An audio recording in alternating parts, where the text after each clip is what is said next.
Então, apresentando, né? Hoje, quem vai dar a aula para vocês é o Leandro, a de Mogi Mirim, é o Leandro. Isso aí. Ele vai falar sobre as diferenças, é o tema certinho, as diferenças entre o Espiritismo, a Umbanda e as religiões afro-indígenas. Então, tá bom, Leandro. A aula é toda sua. Vamos lá, então. Pessoal, boa noite mais uma vez. É uma alegria muito grande poder estar compartilhando com vocês esse tema. Peço a Deus e ao Mestre Jesus que nos ilumine nessa noite, que possamos desenvolver o tema e que todos possam compreender aí da melhor forma. Tá bom? Eu vou compartilhar minha tela agora, para a gente poder começar a nossa apresentação aqui.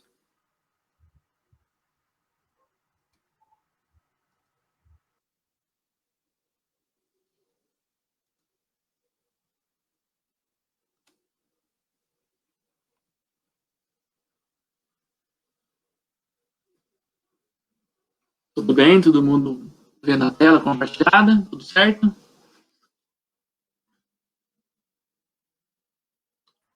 Certinho, Leandro. Sai antes, né? Tudo certo. Tudo certo? Então vamos lá. Esqueci que você não consegue ver, né? Daí... Eu não consigo, eu fico com a tela do computador daí. Ah, tá. Não, tá tudo certo. Qualquer coisa eu aviso, tá? Ok, eu tô com o WhatsApp aqui aberto também, se precisar. Bom, Tá. vamos lá então, começar a nossa aula então, né, no curso básico, aula 6, Entendendo o Espiritismo.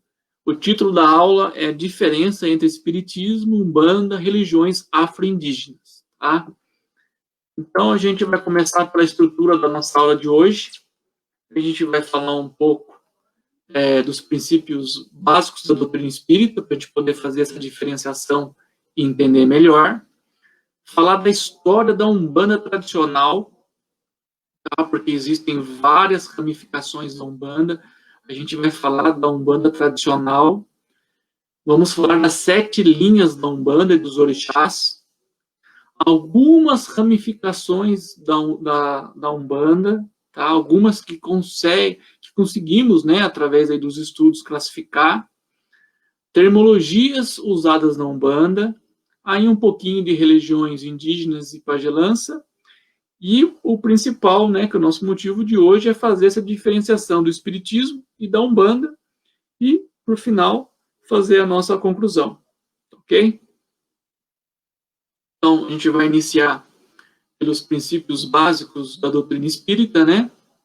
Então, a doutrina espírita está estabelecida sobre os seguintes princípios básicos: a existência de Deus, a existência e sobrevivência do espírito, a reencarnação, a comunicabilidade dos espíritos e a pluralidade de mundos habitados. Ok? A gente vai falar um pouquinho de cada um para a gente poder conseguir fazer esse entendimento legal. Tá? Então, a existência de Deus é a inteligência suprema, causa primária de todas as coisas. Então, a doutrina espírita preza por essa unicidade de Deus, conforme está lá na primeira questão do Livro dos Espíritos. Deus é a inteligência suprema e causa primária de todas as coisas. Tá? Então, esse é um princípio básico nosso da nossa doutrina espírita.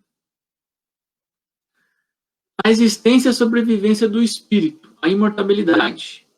Então, não há morte.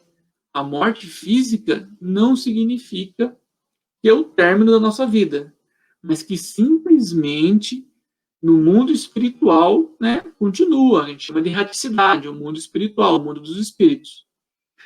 Quando morre o corpo, o espírito desencarna, isto é, liberta-se dessa veste carnal para continuar vivendo em espírito em outro plano da Terra.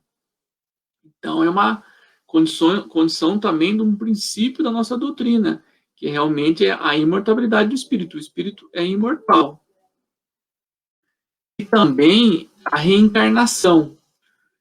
E o que significa a reencarnação? Significa que o espírito retorna ao corpo quantas vezes se tornem necessárias para o autoburilamento, despertando-se das paixões, adquirindo experiências superiores. Esse autoburilamento, o que é? É procurar cada vez mais melhorar, cada vez mais evoluir. Então, ele vem reencarnando em vidas sucessivas. Para quê? Para que ele possa melhorar, para que ele possa atingir um grau de evolução. A reencarnação é um fruto de misericórdia divina, que nos concede as vidas sucessivas para nosso aperfeiçoamento moral e intelectual. Imaginem vocês se tivéssemos apenas uma oportunidade, uma única vida, para conseguir transformar todos os nossos sentimentos, lutar contra todos os nossos vícios, todos os nossos defeitos. Então a gente tem realmente essa dádiva divina de ter várias oportunidades. Cada reencarnação a gente acaba tendo um foco para trabalhar algum ponto.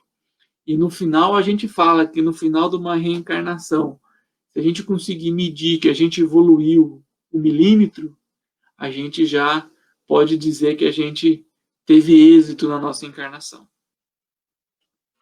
A comunicação com os espíritos. A gente faz isso através da mediunidade. Então, esse intercâmbio entre os dois mundos, a comunicabilidade ou a mediunidade, revelou ao homem a existência do mundo espiritual, onde todos procedemos e para onde, após o fenômeno de morte, iremos retornar. Tá? O médio é um intermediário entre os dois planos da vida, entre o plano material e o plano espiritual.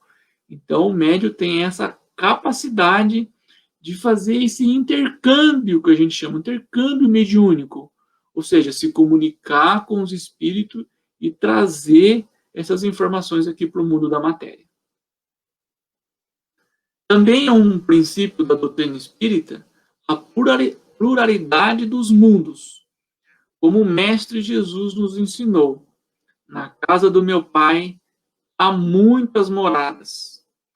Revela uma classificação dos mundos, em que a Terra ocupa o segundo degrau da evolução, como mundo de expiação e de provas, destinado a espíritos ainda iniciantes, no uso da razão e do sentimento. Nos dá o sentido para entender o universo e o infinito. Então a gente sabe que a Terra está nesse segundo degrau. O primeiro grau seria um mundo primitivo, o segundo, o mundo de provas e expiações, e o próximo já seria um mundo regenerado, um mundo regenerador, aonde ainda existe ainda muita coisa para se trabalhar, mas que a questão da escolha do bem já faz toda a diferença na mudança da questão vibratória do mundo. Então a gente fala que a gente está nessa fase de transição de um mundo de provas e expiações para um mundo regenerado. Ok? Aí a gente vai entrar agora, depois de classificar essas questões, desses princípios da doutrina espírita, a gente vai falar um pouquinho da história da Umbanda, do caboclo, das 7 encruzilhadas, e falar um pouquinho dos orixás, que estão representados aqui, né? Oxalá, Iemanjá, Xangô, Ogum, Oxóssi, Iori e Orimá. Tá? Então a gente vai começar um pouquinho aqui da história muito bonita, que é a história de como surgiu a Umbanda. Então, falar da Umbanda, a história da Umbanda, sem citarmos Zélio Fernandino de Moraes, é praticamente impossível. Zélio nasceu no dia 10 de abril de 1891, no distrito de Neves, município de São Gonçalo, no Rio de Janeiro. E já aos 17 anos, quando estava se preparando para servir as Forças Armadas, através da Marinha, aconteceu um fato muito curioso. Começou a falar num tom manso, com um sotaque diferente da sua região, parecendo um senhor com bastante idade. A princípio, a família achou que houvesse algum distúrbio mental, que o encaminhou a seu tio, o Dr. Epaminondas de Moraes, que era diretor do Hospício de Vargem. Após alguns dias de observação, e não encontrando nada, nenhum sintomas, nenhuma literatura médica, sugeriu à família que o encaminhasse para um padre, para que fosse feito um ritual de exorcismo, pois desconfiava que seu sobrinho estivesse possuído pelo demônio. Procuraram então também um padre na família, que após fazer o ritual, chegou a fazer o ritual do exorcismo, não conseguiu nenhum resultado. Tempos depois, Zélio foi acometido por uma estranha paralisia, para a qual os médicos não conseguiram encontrar a cura. Passado algum tempo, num ato surpreendente, Zélio ergueu-se de seu leito e declarou: amanhã estarei curado. No dia seguinte, começou a andar como se nada tivesse acontecido.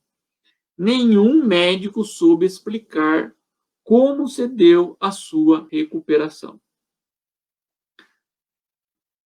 Continuando a nossa história aqui, então, da Umbanda, sua mãe, Dona Leonor de Moraes, levou o Zélio a uma curandeira, chamada Dona Cândida, figura conhecida na região onde morava, e que incorporava o espírito do preto velho, chamado tio Antônio. Tio Antônio recebeu o rapaz, fazendo as suas rezas, lhe disse que possuía o fenômeno da mediunidade e que deveria trabalhar com a caridade. O pai de Zélio de Moraes, o senhor Joaquim Fernandino Costa, apesar de não frequentar nenhum centro espírita, já era um adepto do espiritismo, pois tinha o hábito da leitura espírita. No dia 15 de novembro de 1908, por sugestão de um amigo de seu pai, Zélio foi levado à Federação Espírita de Niterói. Chegando na federação, convidados por José de Souza, dirigente daquela instituição, a sentar-se à mesa.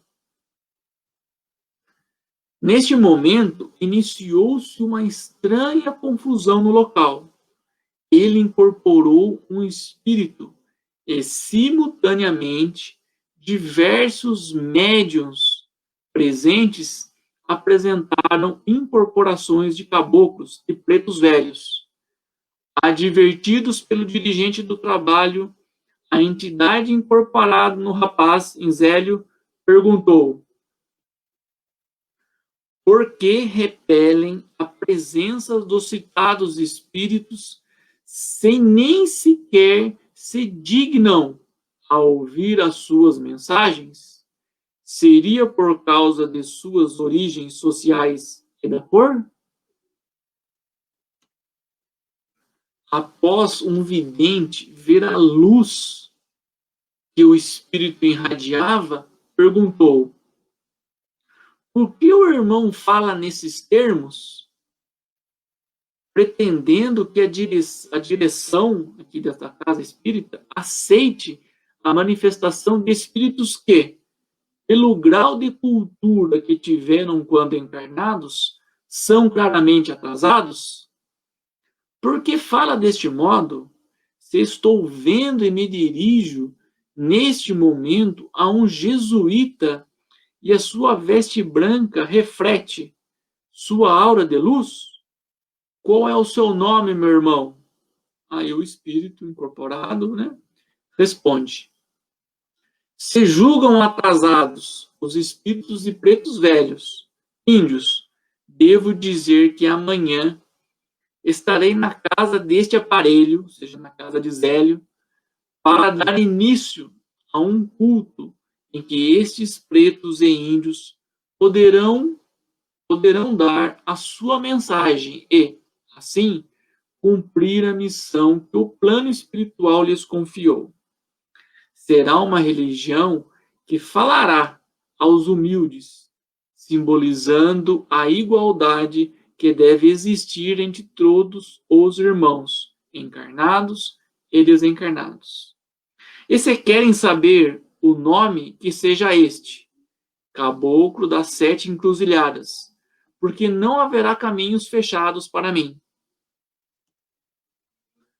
Aqui inicia-se um novo culto, em que os espíritos de pretos velhos africanos, que haviam sido escravos e que desencarnaram, não encontram campo de ação nos remanescentes das seitas negras, já deturpadas e dirigidas quase que exclusivamente para trabalhos de feitiçarias.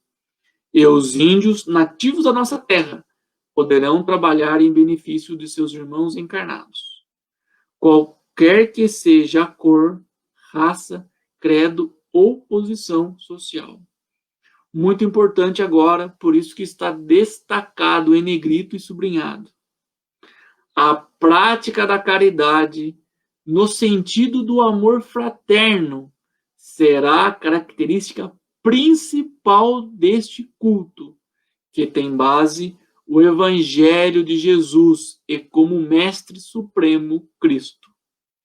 Então, essa foi a história, né, do nascimento da Umbanda. Vocês podem ver, eu sempre acho incrível realmente a forma que a Umbanda nasceu, né?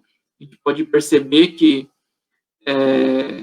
havia um preconceito muito grande dentro daquela federação espírita que indevidamente repelia a manifestação dos pretos velhos e de caboclos por entenderem de forma errada que se tratavam de espíritos poucos evoluídos, que na verdade trazem, né, nas suas mensagens de muito amor, de muita confiança, de muito envolvimento.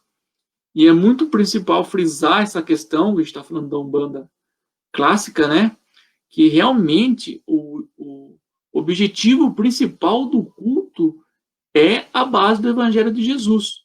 Então, tudo que a gente escuta de preconceito da Umbanda não é Umbanda. Tudo que a gente escuta de errado não é. A Umbanda nasceu dentro dessas características. Aí tem até aqui uma foto da tenda que foi criada, né? Tenda Espírita Nossa Senhora da Piedade, no Rio de Janeiro.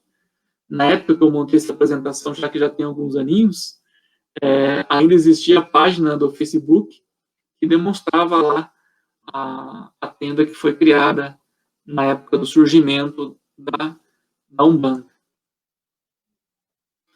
A gente vai falar um pouquinho ainda agora das 7 linhas da Umbanda, como que funciona e o que significa essas 7 linhas da Umbanda. Então, para entender um pouco mais a Umbanda, devemos conhecer as linhas ou vibrações. Uma linha ou uma vibração equivale a um grande exército de espíritos, ou seja, uma falange, que rendem obediência a um chefe. E esse chefe representa para nós um orixá, que cabe a ele uma grande missão no espaço. Ok? A gente vai ver agora, linha por linha, qual é o orixá que representa essa linha, qual é a finalidade e qual é o sincretismo na religião católica. Porque dentro da Umbanda, eles fazem um sincretismo. A gente vai ver que tem a figura do orixá, a gente vai falar agora da linha de Oxalá, a gente vai ver que ele é representado por um sincretismo na religião católica. Porque na época dos escravos, eles não podiam falar que estavam rezando para Oxalá. Então, eles falavam o santo ou a questão dentro da doutrina católica, para que não tivesse nenhuma repreensão. Então, a primeira linha é a linha de Oxalá, é uma linha religiosa. Então, essa linha representa o princípio, o incriado, o reflexo de Deus, o verbo solar. É a luz refletida que coordena as demais vibrações. As entidades que se manifestam dessa linha falam calmo, compassivos e se expressam sempre com elevação. Seus pontos cantados são verdadeiras invocações de grande misticismo. Pontos cantados são as músicas que eles cantam durante os trabalhos da Umbanda. Usam os atabaques, usam outros instrumentos musicais. Então, quando vocês verem, né, pontos cantados, são as músicas que são usadas nos trabalhos de Umbanda. A gente tem representação, então, aqui de Oxalá, né? E no sincretismo católico, Oxalá é Jesus. Ok? Por isso que eles tratam, né, como uma linha que realmente é refletida e coordena as demais vibrações. Porque a representação de Oxalá para a Igreja Católica é Jesus. A linha de Iemanjá representa o povo d'água. Essa linha também é conhecida como povo d'água.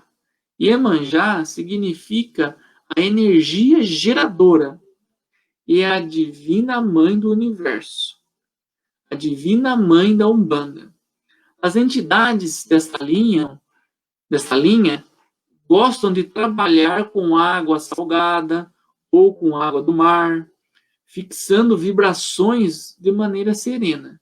Seus pontos cantados, suas melodias, têm um ritmo muito bonito, falando sempre do mar e dos orixás da dita linha. Aí a gente tem aqui a representação de Iemanjá, e no sincretismo da Igreja Católica é Nossa Senhora da Conceição. Vamos agora para a terceira linha. A terceira linha é a linha de Xangô, e é ligada à justiça. Xangô é o orixá que coordena toda a lei kármica, é o dirigente das almas, é o senhor da balança universal, que afere todo o estado espiritual. Resumindo, Xangô é o orixá da justiça. Seus pontos cantados são sérias invocações de imagens fortes e nos leva sempre a seus sítios vibracionais, como as montanhas, pedreiras e cachoeiras. Aí a gente vê a representação de Xangô e o sincretismo na Igreja Católica é São Jerônimo.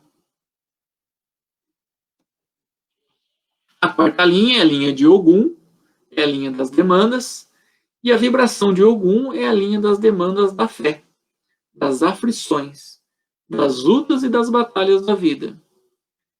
É a entidade que, no sentido místico, protege os guerreiros. Os caboclos de Ogum gostam de andar de um lado para o outro e falam de maneira forte, quando incorporados, né, nos médiuns. Suas preces cantadas traduzem vocações para a luta da fé, demandas e batalhas. Aí temos a representação de Ogum, e no sincretismo da Igreja Católica é São Jorge.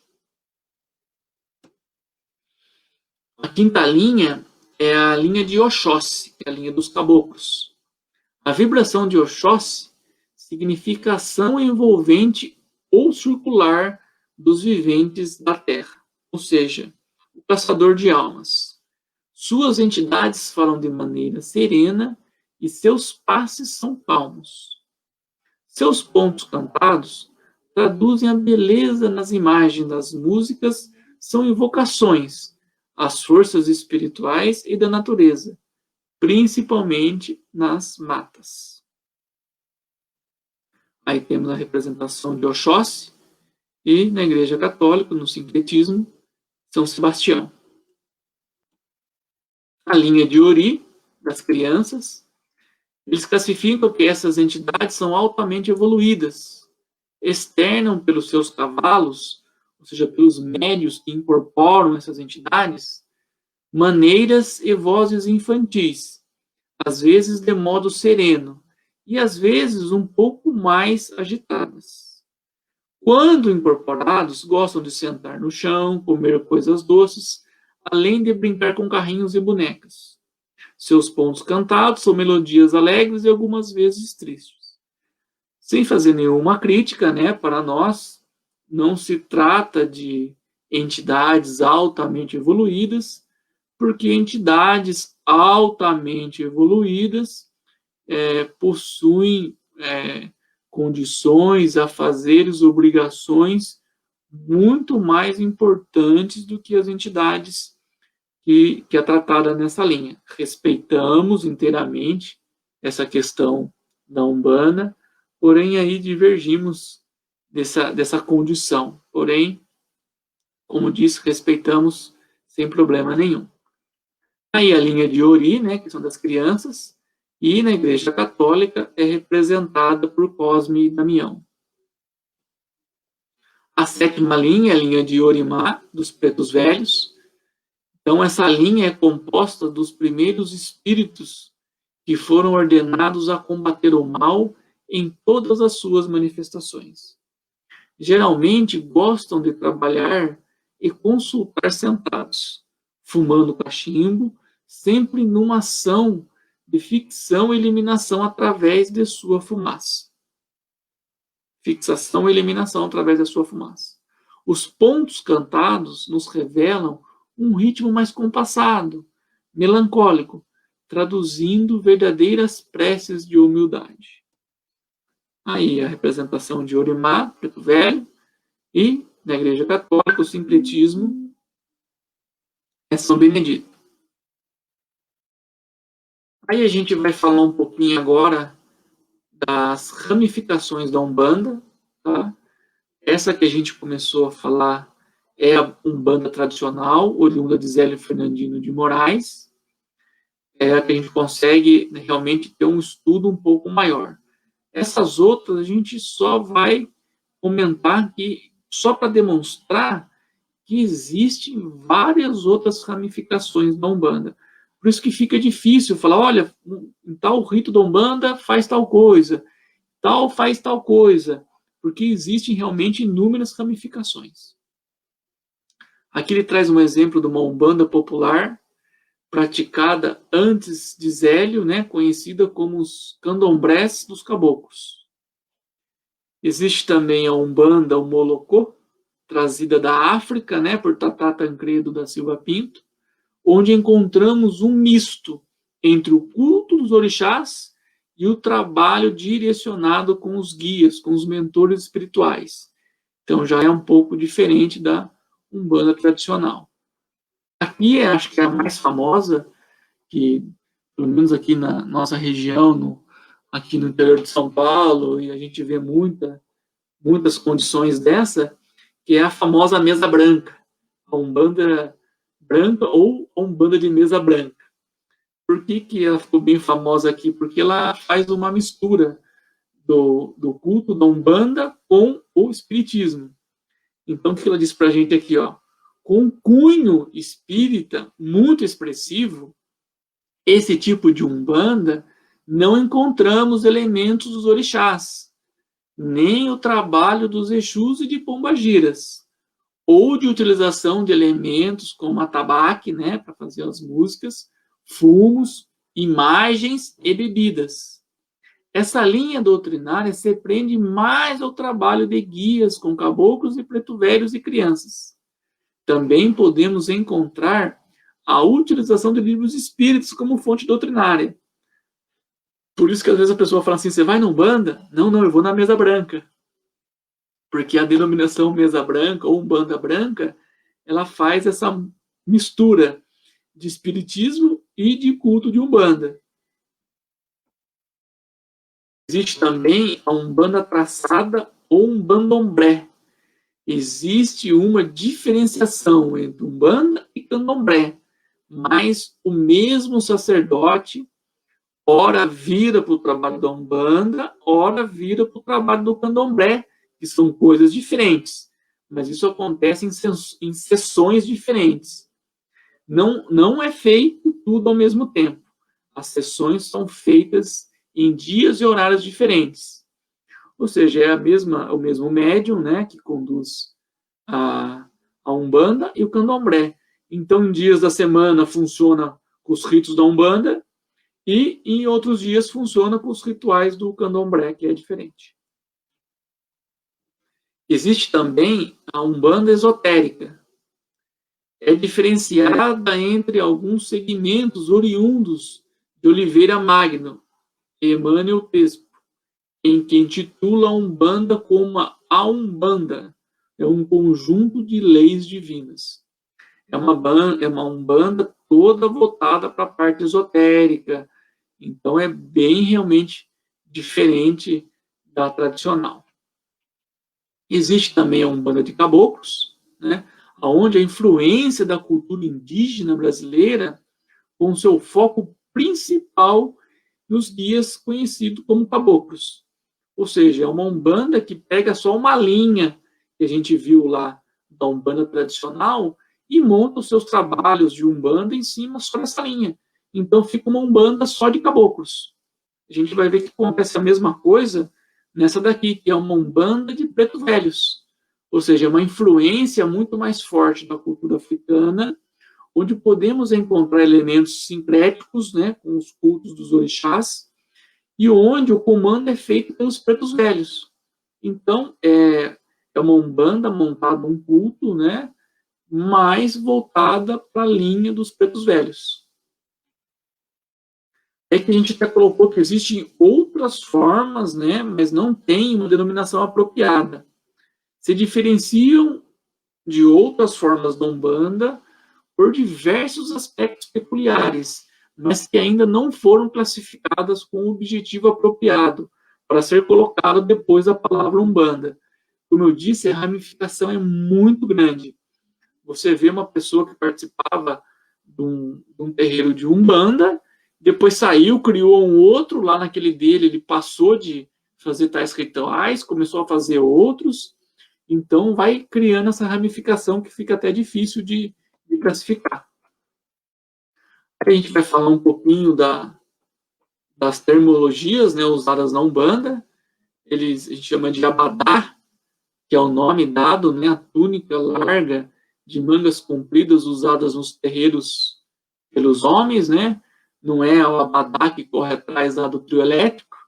Esse abadá é o nome da roupa usada pelas pessoas que frequentam a Umbanda. Chamam de aruanda, que é o céu, o firmamento, né? O plano espiritual elevado. Então, o plano espiritual para eles é aruanda. O espírito desencarnado, eles chamam de aruê, né? O espírito desencarnado, o aruê. Axé significa a força mágica do terreiro representada pelo segredo composto de diversos objetos pertencentes às linhas e às falanges. É uma força bendita e divina. Quando eles usam o termo baixar, né, é o termo que quer dizer incorporação das entidades. Então, quando o médium incorpora, eles falam o aruê, né, o espírito abaixou no médium, né? Não é que abaixou, né, mas eles usam esse termo. Os médiums, né, os médios são chamados de cavalos, com a representação como se o espírito montasse no médium para poder fazer a incorporação, é chamado de cavalo. Macumba é um termo antigo que se dominava os cultos dos escravos nas senzalas. Depois esse termo passou a ser vulgarmente, se tornou como um feitiço. E na verdade também macumba é um instrumento musical. Se vocês forem pesquisar, vocês vão encontrar. Quiumba seria aí o nome do espírito maléfico e obsessor. Marafa, aguardente, a cachaça. E a pemba é uma espécie de giz cônico arredondado de diversas cores. Porque com essa pemba, eles desenham os pontos também. Quando a entidade incorpora, no caso deles no cavalo, eles desenham no chão. E pelos símbolos que eles desenham no chão, você sabe de que linha que é aquela entidade. Tem um termo também que eles usam, que é a gira, né? A corrente espiritual deles, eles chamam de gira, que é onde é feita até a questão do desenvolvimento deles, mediúnico, é feita dentro desse gira, onde o médium fica girando, né? Fica dançando, girando, para poder acontecer o fenômeno da incorporação.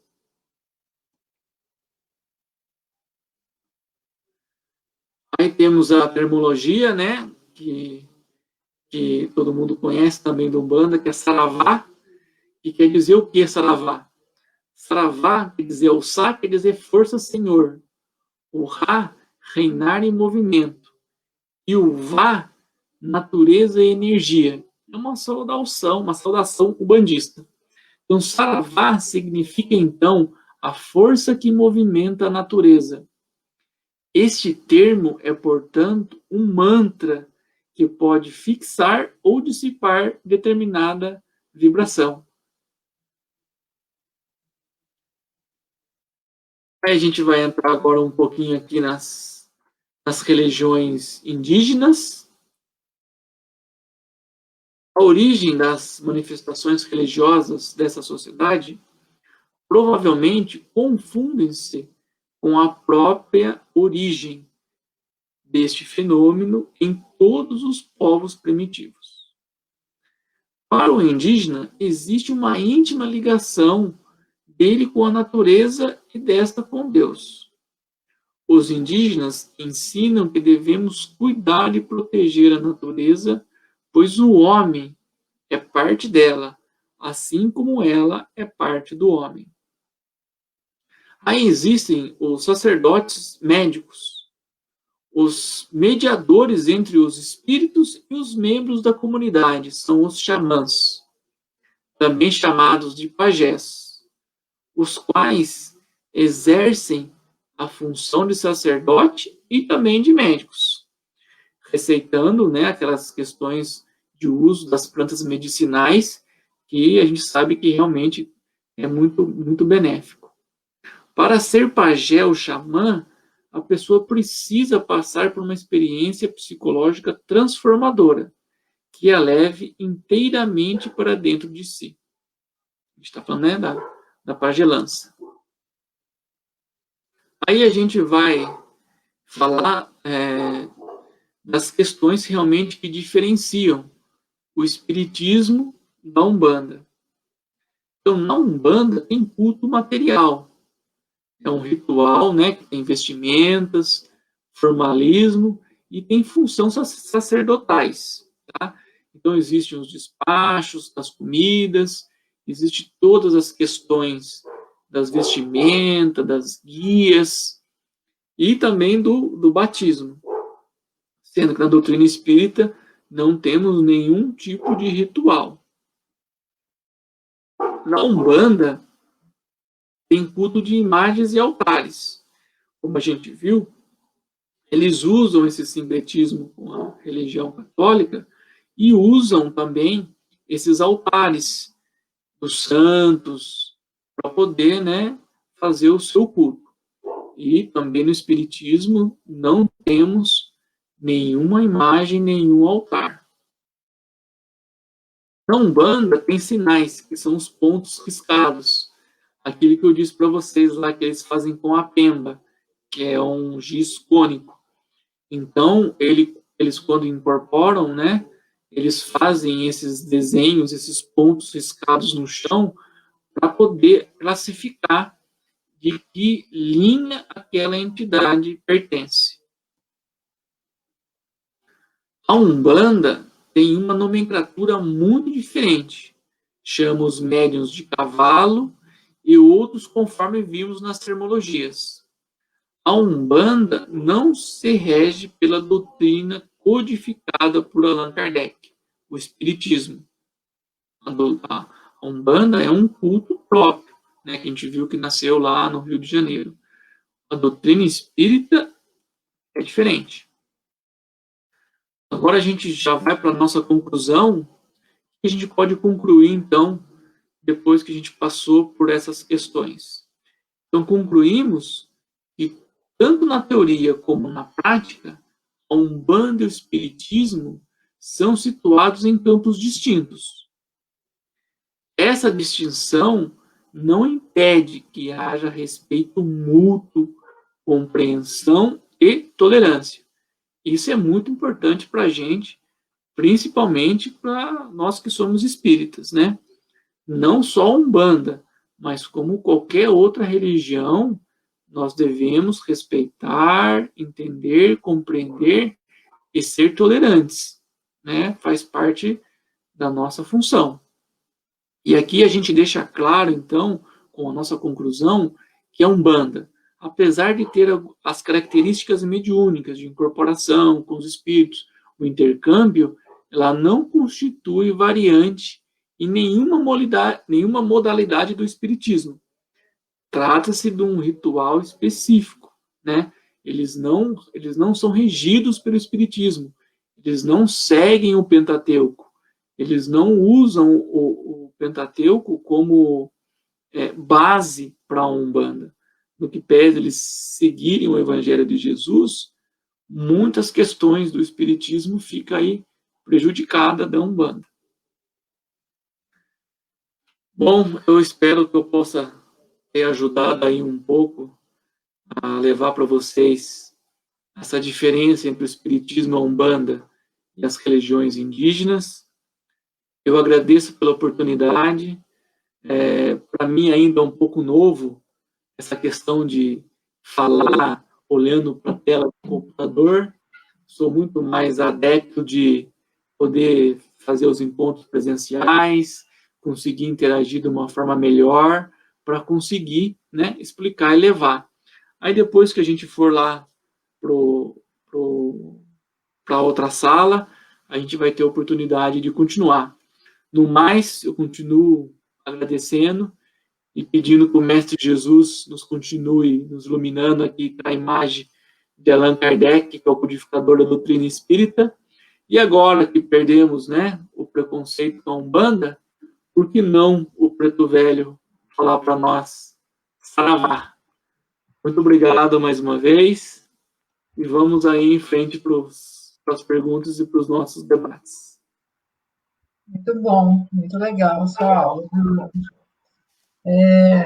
Sabe, que eu coloquei algumas coisas assim para a gente comentar, que as pessoas às vezes confundem bastante o espiritismo com a Umbanda, né? Porque algumas pessoas acham que é a mesma coisa e falam muito de macumba, né? E na Umbanda também não faz macumba, né? A macumba tem outra conotação ali.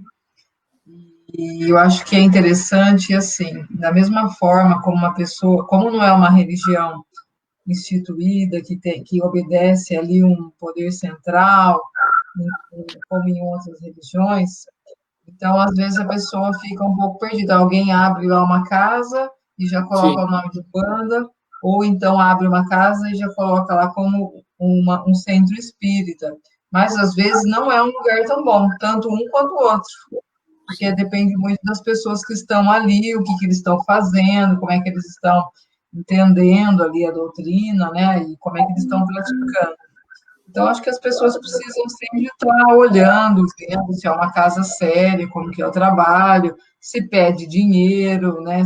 Porque se pede dinheiro por causa do trabalho, tanto no espiritismo quanto em Umbanda, a gente tem que ficar um pouco mais com o pé atrás, né? Realmente, essa ramificação fica difícil o controle, né? E a classificação pelo nome fica para todas, né? Então, eu quis deixar bem claro na apresentação que a Umbanda tradicional realmente nasceu dessa forma. Nasceu dentro do Evangelho de Jesus. Nasceu para fazer caridade, nasceu para fazer o bem. Trabalhando com espíritos que a gente viu até essas 7 linhas, elas são diferenciadas de acordo com o tipo da Umbanda. Então, nasceu realmente para o bem, nasceu para poder fazer o bem, trabalhando com esses espíritos mais elementares, ligados à natureza, às montanhas, aos rios, ao mar, mas fazendo o bem, trazendo mensagens realmente de muito amor, de muita humildade. Então, a gente realmente tem que perder esse preconceito e saber diferenciar as coisas. Uhum. É um livro do Robson Pinheiro, eu não estou lembrada se acho que é Aruanda, que conta a história da Umbanda, você já leu? Já, sim, é dele mesmo. Que é bem bonito, né? Ele fala até de um momento assim, anterior à criação da Umbanda. Sim. Ele fala que os negros escravos, eles estavam sofrendo muito, né, com a escravidão, com todas as barbaridades que estavam acontecendo, e aí, na espiritualidade, eles resolveram que eles precisavam dar um apoio. E aí, Sim. como eles não conseguiam, eles eram proibidos de, né, de cultuar a religião deles, que era o candomblé e outras lá das Sim. religiões africanas, então, que aí que eles começaram a, disfarçadamente, praticar a Sim. religião com o nome dos santos católicos. Então, quando eles estavam lá rezando lá para, né, para Jesus, Oxalá. Oxalá, então Isso. eles rezavam para Jesus, mas eles estavam lá rezando, né, para os orixás deles lá. É interessante, é bem bonito a história, assim, né? E até ele fala de um preto velho que ele chegava assim muito simples, com uma linguagem muito simples para conversar com aquelas pessoas que eram pessoas muito simples, mas ele era um médico, né? E ele era um Sim. espírito assim bastante iluminado, mas aí ele se vestia como eles, falava como eles, para que ele fosse entendido. E era assim, é bem bonito isso, né? Sim. Porque na espiritualidade, a gente tem aqui as religiões, mas na espiritualidade não existe exatamente essa divisão. Existe ali alguns espíritos que têm afinidade com algumas, né, com algumas as práticas, com algumas religiões. Então, o que muda é isso, né? Sim, Claro. a finalidade acho que é uma só, né? É a gente está nesse plano, é a gente está tentando evoluir a cada ponto, tentando praticar caridade, lutando contra os nossos defeitos. Eu acho que isso que realmente é importante. Como a gente sabe, na espiritualidade não existe nomenclatura, não existe rótulo, mas sim, Uhum. importante é o que a gente vai deixar aí das nossas obras. Às vezes a gente nas casas, assim, a gente recebe muito, né, o trabalho de preto velho, de caboclo. Às vezes é um espírito muito iluminado, às vezes é um espírito mais simples, mas acho que o importante é sempre a gente sentir ali a intenção do espírito, né, o que ele quer, qual que é o trabalho dele, né? É isso aí mesmo, a gente tem que realmente ir avaliando a mensagem, os médiums, né, que têm mais capacidade de sentir as energias, as vibrações, e a gente também que atua nas casas espíritas sabe do lindo trabalho que os pretos velhos, os caboclos, realmente ajudam muito nos trabalhos, em toda a parte de segurança. Então a gente sabe que realmente atuam com a gente aí o tempo todo. Podia até repetir o livro, é chamado Anda, do Robson Pinheiro. É bem legal esse livro aí. E a gente também, pelo que eu já aprendi, esses espíritos, eles atuam de uma forma diferente. Então, a gente tem, às vezes, a Legião de Maria, que ela está acostumada, vamos dizer assim, a lidar, a trabalhar de uma certa forma com alguns espíritos, né? E, às vezes, os pretos velhos ou os caboclos, eles estão acostumados a trabalhar com outro tipo de espírito, porque eles precisam, às vezes, se apresentar daquela forma, porque é necessário. Então, a diferença é essa, né? Uma imagem, às vezes, não para eles, né? Para nós, né? Que precisa, às vezes, dessa diferenciação, né? Para nós, enquanto espíritos, né? Tanto o encarnado quanto o desencarnado, né? Os dois lados. Eu vim de uma casa que ela era uma casa de Umbanda, e ela depois chegou um tempo, por orientação dos mentores da casa, ela acabou se transformando em kardecista. Só que Olha, eu não conhecia na época que era Umbanda, né? tá. Mas eu sei da história que foi me falado. Então, eles mudaram, eles passaram a realizar um outro tipo de trabalho. E aí, pela experiência que me foi colocado, que era assim, a casa ela lotava muito quando era Umbanda, porque ela é muito visível a Umbanda, é muito material. Então, as Sim, pessoas enxergam muito o que está acontecendo. No Espiritismo, né, acho que essa é uma das diferenças também, sim, é mais sutil, é mais energia, é algo que não se pode visualizar muito, né? A não ser que sim. seja médium que você esteja sentindo. E aí diminuiu um pouco. Mas o que aconteceu? Mudou o público, que algumas Mudou. pessoas têm a necessidade de ter alguma coisa bem material, porque elas precisam ver, às vezes, para poder estar sentindo, né, aquilo que elas precisam se modificar.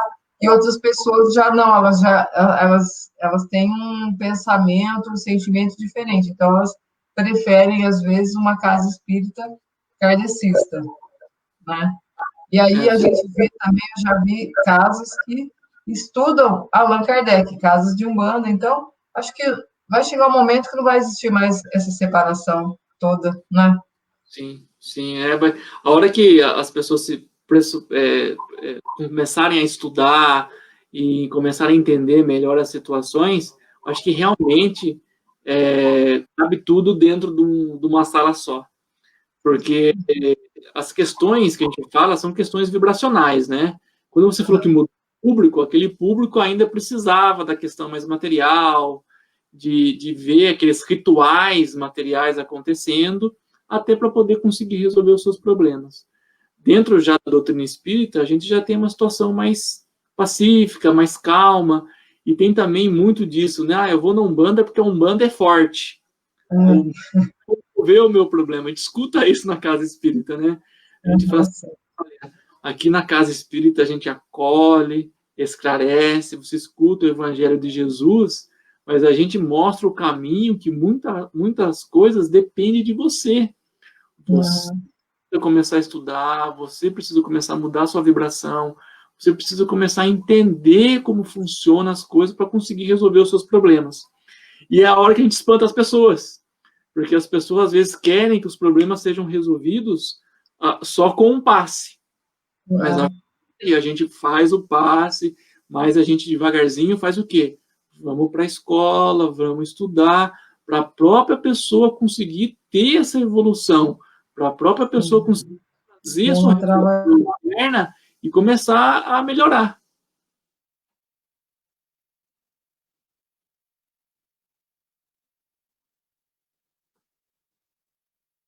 Acho que travou a sua internet.